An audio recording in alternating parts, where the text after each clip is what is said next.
Hello children, let's start with the fourth chapter of history of the Indian arts. So in this chapter we will study the history of Indian arts. What is art? It is a natural human instinct to want to share his experience, wisdom and emotions. When that instinct results in a beautiful creation, it is acknowledged as art. तो हम सब जितने भी normal human beings होते हैं, सबके अंदर एक इच्छा होती है कि हम अपने एक्सपीरियंसेस शेयर करें, अपना नॉलेज शेयर करें, या हमारे जो इमोशंस हैं उनको हम एक्सप्रेस कर सकें. तो ये इमोशंस जब कोई इंसान शेयर करता है और उसमें से कुछ बहुत अच्छी कोई ब्यूटीफुल क्रिएशन बाहर आती है, कुछ नया चीज क्रिएट होता है और वो बहुत ब्यूटीफुल होता है, तो उसको हम आर्ट का नाम देते हैं, हम उसको आर्ट बोलते हैं. The artist power of imagination, sensibility, the state of emotion and his skills are the crucial factors at the roots of the artist creation. तो आर्टिस्ट का जो क्रिएशन होता है इसमें हमको पता चलता है कि उनका इमेजिनेशन कैसा है, वो कितने सेंसिटिव हैं कुछ चीज़ों को लेके, या उनका इमोशनल स्टेट क्या है, वो हैप्पी है या सैड है या किसी चीज़ से परेशान है. एंड हिज स्किल्स, तो स्किल्स तो ज़रूरी है, मतलब हम कोई भी अगर आर्ट बना रहे हैं तो उनको वो चीज़ बनानी आनी चाहिए. The artist should be skilled for it. Visual and performing arts. तो the artist creation are of two types, visual arts and performing arts. visual मतलब जो हम देख सकते हैं, performing arts मतलब जिनमें पूरे बॉडी का यूज करके उनको कुछ परफॉर्म करना होता है, जैसे कि म्यूजिक या डांस, ऐसे कुछ, या कुछ भी mimicry. the Sanskrit term for the first type is visual arts is दृक कला. तो विजुअल आर्ट्स को हम बोलते हैं दृक कला, और परफॉर्मिंग आर्ट्स को हम बोलते हैं ललित और आंगिक कला. Many examples of prehistoric rock art have been discovered at many sites in the world. It proves that the origin of the visual arts is as old as the Stone Age. तो stone age के time के, मतलब बहुत पुराने time के भी कुछ arts हमको मिले हैं, डिस्कवर हुए हैं बहुत सारे अलग अलग साइट्स पे वर्ल्ड के. तो हमको ये पता चलता है कि विजुअल आर्ट्स जो है वो इतना पुराना है जितना कि मतलब स्टोन एज के टाइम से वो चला आ रहा है. Folk arts and classical arts, these are the two distinct traditions of art. Folk art and classical arts. Folk art is tradition that has continued from prehistoric times. The expression of this art is natural part of the people's way of living. Hence, its expression is spontaneous. Folk art is created by collective participation of the member of social group. तो folk arts में क्या होता है कि पूरे किसी एक society के या एक कम्युनिटी के लोग सब मिल के परफॉर्म करते हैं फोक आर्ट्स, और उनका नेचुरल तरीका है ये जीने का. तो वो स्पॉन्टेनियसली मतलब अचानक कभी भी उनके अंदर से ये कला बाहर आती है, ये कभी भी अचानक हमको देखने मिल सकती है.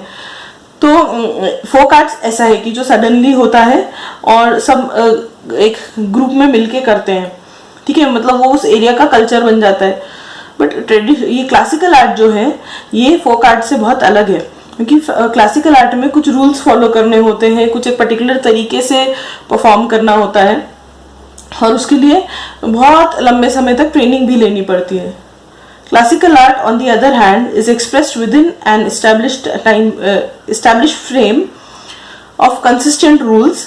It needs prolonged training to master any form of classical art. तो कोई भी क्लासिकल आर्ट को हमको मास्टर करना हो तो उसके लिए बहुत लंबी ट्रेनिंग लगती है. Style and in art. तो artist tend to have their own method of working. It is known as the style of the artist. तो हर आर्टिस्ट का एक अपना तरीका होता है काम करने का, उसको उस चीज को जो उनका तरीका होता है उसको हम उस पर्टिकुलर आर्टिस्ट का स्टाइल बोलते हैं. When a style is adopted by many artists over a prolonged period of time, it may become a tradition. तो क्या होता है कि जब कोई एक आर्टिस्ट का स्टाइल है जो धीरे धीरे सब आसपास के लोग अडॉप्ट करते जा रहे हैं। बहुत सारे लोगों ने अडॉप्ट कर लिया वो चीज को और सब लोग उसी तरीके से वो उस आर्ट को पेश कर रहे हैं, तो उसको हम वो कभी कभी ट्रेडिशन बन जाता है। Such traditions are established as the art style, तो वो एक पर्टिकुलर आर्ट स्टाइल बन जाती है। Various art styles develop in every culture which are characteristics of the certain time and region. Such styles are helpful in studying the art history. तो क्या होता है कि फिर जब एक एरिया के या एक टाइप के सारे लोग एक पर्टिकुलर तरीके से कोई आर्ट परफॉर्म करने लगते हैं, तो हम उस रीजन का स्टाइल बन जाता है, ट्रेडिशन बन जाता है।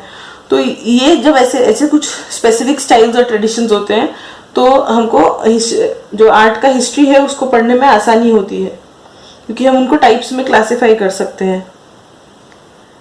Indian traditions of virtual arts, मतलब वर्चुअल आर्ट्स को हमने देखा था क्या बोलते हैं, दृक कला। The art of painting and sculpting are visual arts.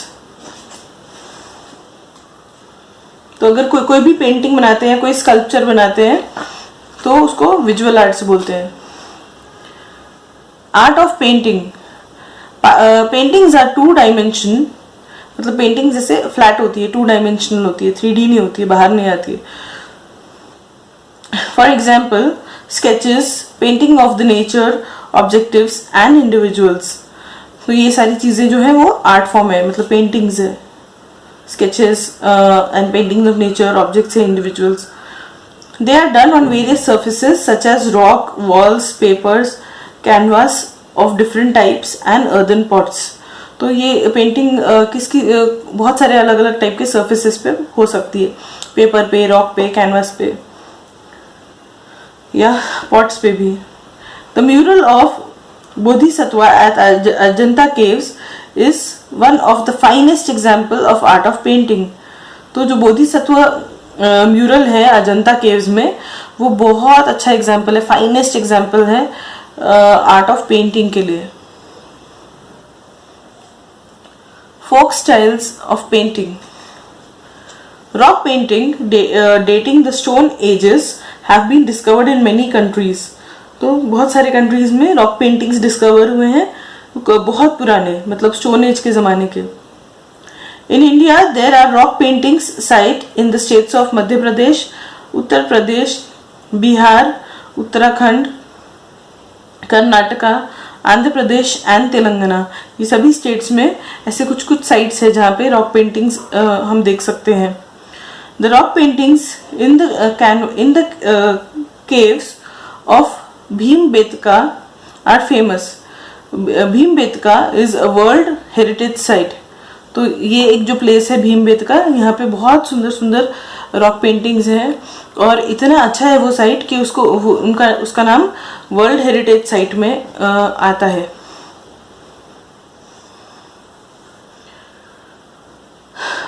कल हमने देखा था लास्ट चैप्टर में हमने देखा था कि जो साइट्स पे बहुत सुंदर सुंदर देखने लायक चीजें होती हैं, उनमें से काफी सारे प्लेसेस को यूनेस्को की तरफ से वो एक लिस्ट बनती है उनको वो प्लेसेस को वर्ल्ड हेरिटेज साइट डिक्लेयर कर दिया जाता है। तो वैसे ही ये वाला साइट है भीमबेटका, इसको भी वर्ल्ड हेरिटेज साइट डिक्लेयर किया गया है। Rock paintings usually depict human, animal and geographic features. However, the style of the rock painting seems to be changing according to the culture changes from Stone Age to the beginning of agriculture. Change is visible in the depiction of flora and fauna, or it may be evident in the style of portraying various figures, also in the colors that were used. तो क्या होता है कि जितने भी rock paintings हैं उसमें obviously अगर वो स्टोन एज के टाइम से चले आ रहे हैं तो स्टोन एज में और फिर उसके बाद वाले जनरेशन्स में बहुत ज़्यादा डिफरेंस था। तो उन पेंटिंग्स देख के पता चलता है कि उस समय का लाइफस्टाइल कैसा था, लोग कैसे थे, कैसा कल्चर था, उस समय कैसे पेंट्स यूज़ होते थे, कैसे टाइप के प्लांट्स और एनिमल्स थे, वो सारी चीज़ें हमको पता चलती हैं पेंटिंग्स देख के। Black, red and white were used in the rock paintings. तो ये 3 कलर्स यूज होते थे रॉक पेंटिंग में, which were made from natural substances. तो वो टाइम पे पेंट्स तो नहीं होते थे, तो ये लोग कुछ नेचुरल सब्सटेंसेस से कलर बना के यूज करते थे.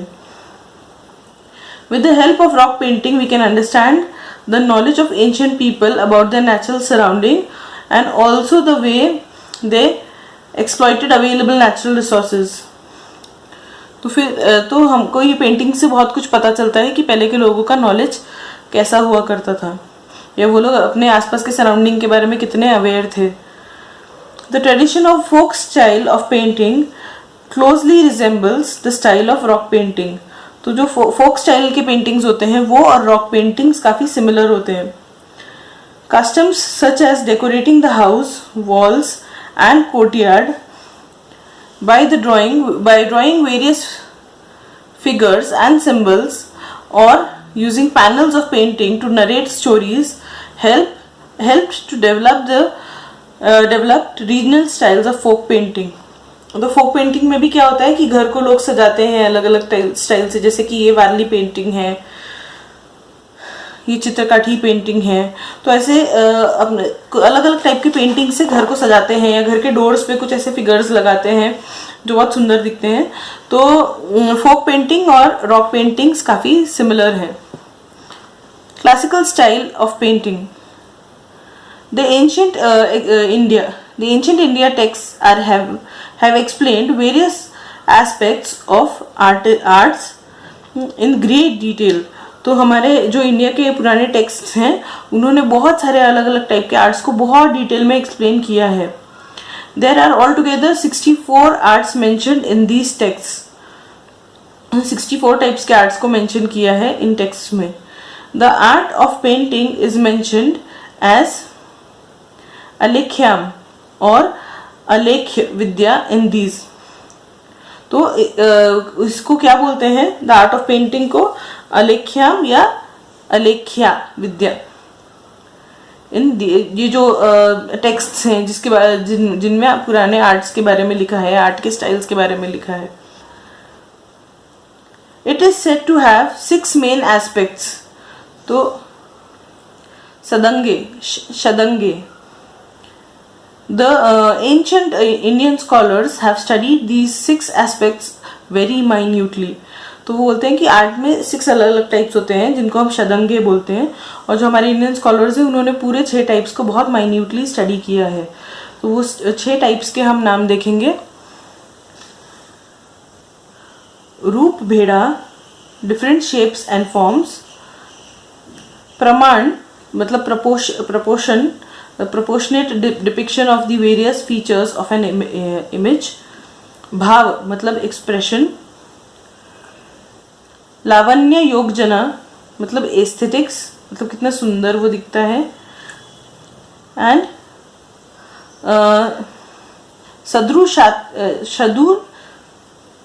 शदृशयता the resemblance of reality, मतलब उसमें कितनी सच्चाई है, जो भी चीज़ें हम बता रहे हैं उसमें आसपास की दुनिया के बारे में कितनी सच्ची चीज़ें उसमें डाली गई हैं. वर्णिका भंग मतलब कलर कंपोजिशन. तो ये 6 एस्पेक्ट्स होते हैं एक पेंटिंग में दिखने चाहिए, और इसके बारे में हमारे स्कॉलर्स ने बहुत डिटेल में स्टडी की है. Agama text of various religious sects, Puranas and Vastushastra text explain the art of painting and sculpting in context of temple architecture. तो टेम्पल आर्किटेक्चर के हिसाब से भी बहुत सारी चीज़ें उन टेक्स्ट में एक्सप्लेन की गई हैं. कौन कौन से टेक्स्ट में, पुराणास में और वास्तुशास्त्र से रिलेटेड जो टेक्स्ट है उसमें, उसके बारे में बहुत सारे आर्ट्स और पेंटिंग्स स्कल्पटिंग के बारे में दिया गया है, तो पुराने टेम्पल आर्किटेक्चर के हिसाब से.